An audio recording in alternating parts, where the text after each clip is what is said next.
Имавме дискусија сите, имав честа како премиер кој што повика на брзи парламентарни избори да го дадам предлогот. Нашиот предлог беше 22 или 29 декември да одиме веднаш на избори, заради тоа што на тој начин брзо во еден период кога не се случува нешто драматично, би можеле да го завршиме избирачкиот процес, народот да си ја каже својата определба во кој пат се движи државата, а при тоа да очекуваме Шпанија во декември или јануари да направи ратификација на протоколот од НАТО, а ние да имаме веќе функционален парламент кој што на крајот, од кога ќе ратификуваат сите 29 земји членки, останува нашиот парламент да го ратификува протоколот од НАТО, да го депонираме во Вашингтон и со тоа Република Северна Македонија станува членка на НАТО.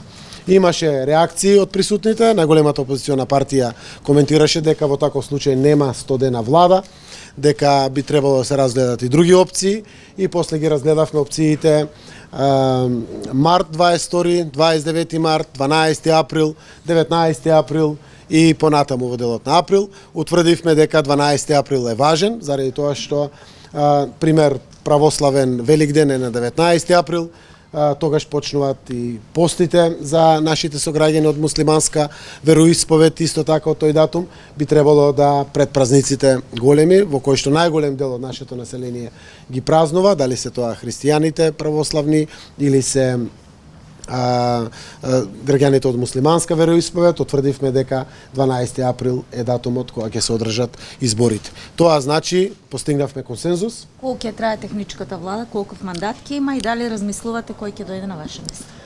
Секако за тоа ќе правиме дополнителни консултации. За мене е прво важно, вечера одам на консултации со коалиционите партнери, да можем да ги образложам сите тие детали, иако вака се разумно за сите, треба и коалиционите партнери да дадат поддршка за оваа работа. Истовремено 100 дена влада важат, ако ги сметаме наназад, тоа доаѓа некаде 3 јануари по делот на поставеноста согласно законот, а истовремено она кое што исто така е важно да по пат на дискусии внатре во Социјалдемократскиот сојуз заедно со коалиционите партнери утврдиме премиер кој што ќе ја води таа техничка влада од 3 јануари се до формирањето на новата влада. Што станува со пописот? Пописот беше планиран да се заврши оваа пролет. Ке разговараме дека пописот треба да остане 2020 година, тоа е мојот став.